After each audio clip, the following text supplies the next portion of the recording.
Saya ikut-ikutan karena lahan saya lahan tidak produktif, lahan yang berair. Saya nyoba-nyoba di situ.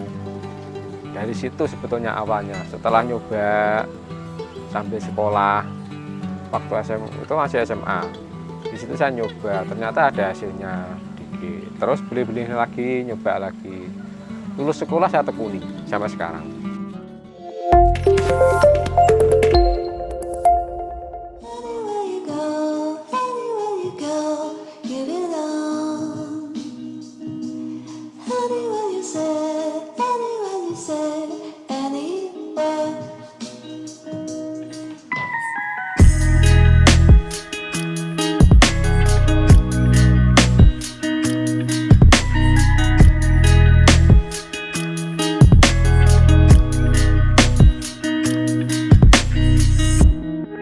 Assalamualaikum warahmatullahi wabarakatuh. Nama saya Agung Wibowo. Umur saya 40 tahun. Saya bertempat tinggal di Desa Karanganyar, Kecamatan Wates, RT 6 RW 2, Diri. Dan saya di Agung Koi Farm ini sebagai owner atau pemilik. Ya, Agung Koi Farm itu adalah nama usaha peternakan ikan koi. Jadi itu saya sendiri yang bikin, saya sendiri yang memulai sejak tahun 2000 yang lalu. Jadi namanya Agung Koi Farm diambil dari nama saya. Alamat Agung Koi Farm yang pusatnya di sini, Desa Karanganyar, RT 6 RW 2, Kecamatan Wates. Tapi ada beberapa cabang, beberapa kolam di luar desa ada. Latar belakang saya itu sebelum mendirikan Agung Koi Farm itu dulu saya masih pelajar. Cuma orang tua saya, kakek-kakek saya itu petani. Jadi saya dari keluarga petani. Cuma saya waktu merintis itu saya masih sekolah SMA. Jadi saya sudah merintis, sudah belajar budidaya ikan koi dari tahun 2000. Ya. Kenapa kok milih usaha koi ya? Dulu waktu saya sekolah sebetulnya awalnya itu karena tidak sengaja atau ikut-ikutan lah. Jadi lahan ini dulu ini tanah, kalau di sini orang ngomongnya tanah becek, tanah bak atau tanah ledoan, tanah berair, tidak produktif. Nah, di tetangga saya dulu itu ada orang yang pelihara ikan. Saya ikut-ikutan karena lahan saya lahan tidak produktif, lahan yang berair. Saya nyoba-nyoba di situ. Dari situ sebetulnya awalnya. Setelah nyoba sambil sekolah, waktu SMA itu masih SMA. Di situ saya nyoba, ternyata ada hasilnya dikit. Terus beli-beli lagi, nyoba lagi. Lulus sekolah saya tekuni sampai sekarang. Ya, setelah beberapa kali pertama panen ada hasil, kedua panen ada hasil, otomatis kita jadi lebih seneng, lebih semangat untuk menekuni, untuk mengembangkan.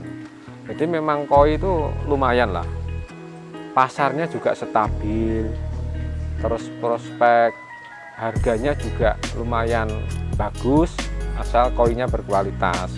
Pasarnya juga sangat terbuka, tidak naik turun kayak ikan-ikan lomba musiman lainnya. Jadi di situ saya benar-benar berani terjun full di koi. Ya, kalau usaha di awal dulu peternak ada orang tua mendukung. Orang tua mendukung sekali. Jadi dulu itu sampai ibu saya itu membelikan saya ikan impor. Padahal waktu itu saya belum punya ilmu menguasai ikan-ikan sekelas ikan impor. Ibu saya sudah membelikan saya hadiah ikan impor. Terus lahan, saya dikasih lahan kalau mau menambah, mau mengembangkan, dikasih lahan. Cuma waktu itu memang kecil waktu itu. Kebanyakan lahannya sewa. Tapi sekarang sudah alhamdulillah banyak yang lahan pribadi. Support sama orang tadi support. Kalau belajarnya ilmunya itu sambil berjalan ya. Jadi waktu awal dulu ya belajar sambil ternak, cara nyeleksinya belum tahu ya, ngundang temen sambil belajar, sambil budidaya. Terus cara mijahnya seperti gimana caranya ya, kita dolan ke temen main ke Blitar, ke tempat peternak. Dari situ lama ketemu banyak teman, ketemu pengalaman, sambil seiring waktu akhirnya jadi seperti ini. Kalau kesulitan semuanya pernah. Koi itu bukan ikan gampang.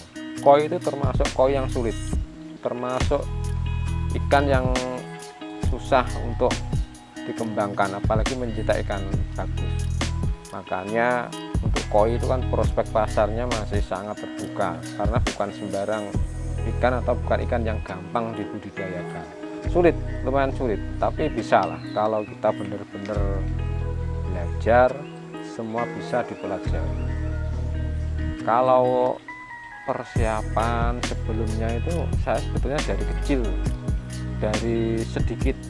Jadi cerita garis besarnya ya, dulu itu saya punya lahan cuma 2 peta, terus panen, nambah lagi jadi 4 peta, nambah lagi jadi 5 peta, itu pun masih sewa nambahnya.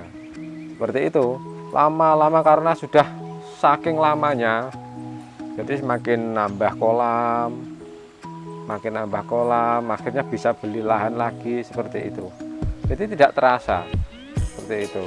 Jadi prosesnya sambil berjalan gitu aja. Persiapannya ya kita panen, uangnya dipersiapkan untuk berikutnya. Kita panen, kita tabung untuk mengembangkan usaha, mengembangkan usahanya lagi, kembali dari ikan kembali ke ikan lagi, seperti itu aja.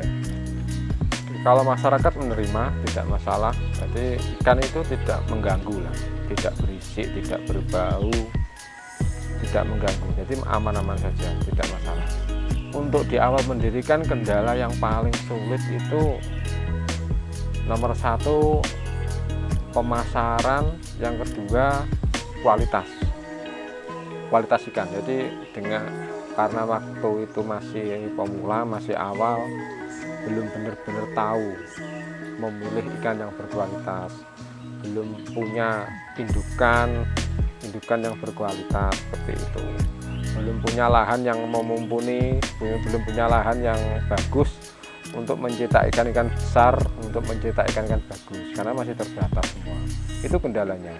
Sama pemasaran ya mungkin waktu di awal karena belum banyak koneksi, belum banyak pelanggan, kita setiap panen masih nyari pedagang, istilahnya menawarkan dagangan seperti itu. Tapi bisa, kalau untuk pemasaran masih relatif bisa. Seperti itu. Kendala yang paling sulit untuk pemasaran itu sebetulnya nggak begitu ada sih, asal harganya standar, laku, pasti laku. Mungkin yang jadi problem adalah untuk kirim luar kota lah, misalkan mau dipaketkan atau kirim, itu ada teori khusus. Itu kalau waktu dulu saya belum bisa, tapi sekarang sudah pekerjaan tiap hari seperti itu bisa. Kalau usaha ikan koi itu dari dulu sampai sekarang, masa yang paling sulit itu adalah pada waktu saat musim bediding atau musim dingin. Kalau bulannya itu antara bulan 7, 8, 9. Bulan itu rata-rata semua peternak ikan koi dimanapun itu rata-rata dia mengalami kesulitan karena banyak penyakit pada waktu bulan-bulan itu. Jadi banyak penyakit, biasanya aeromonas. Itu timbul aeromonas itu bulan-bulan itu. Itu biasanya masa-masa yang paling sulit yang dihadapi secara umum oleh petani ikan koi. Kalau masa bangkrut, insya Allah enggak. Pernah masa sulit itu waktu sekitar tahun 2005 mungkin kalau tidak salah. Itu waktu itu pengiriman luar kota itu dicekal, di stop. Semua pengiriman luar pulau itu semua di stop oleh pemerintah. Jadi ikan itu hanya berkutat di Pulau Jawa saja, tidak bisa keluar pulau, tidak bisa ekspor. Itu waktu itu sulit, sangat murah harganya, tapi masih bisa untuk menutup biaya operasional, masih ada sisa tapi dikit. Itu saya ngalami, itu kalau tidak salah selama 4 tahun itu. Ya berat, waktu itu berat sekali karena hasilnya ikan itu sangat ngepres. Waktu itu teman-teman banyak yang gulung tikar, banyak yang berhenti, banyak banget yang berhenti itu banyak. Tapi saya masih bertahan karena saya punya keyakinan nanti kalau waktu pemasarannya sudah dibuka seperti normal kembali, saya yakin harga koi akan normal lagi. Ternyata iya, nggak lama itu sudah normal. Saya bertahan ya itu aja karena lahan saya sudah terlanjur lumayan banyak, keduanya masih ada untung, kayak gimana pun masih ada untung. Jadi walaupun waktu itu kacau harganya, tapi masih ada untung, masih ada sisa untuk operasional, masih menutupi lah. Jadi saya jalani aja. Itu bisa dari harga normal bisa 50% itu harganya. Yang misalkan harga 10.000 cuma bisa 5.000 waktu itu.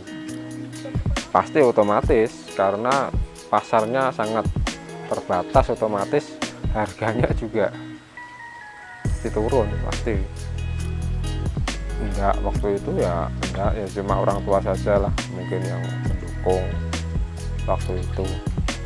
Jadi masih enjoy saja menjalani, masih ada semangat untuk menjalani.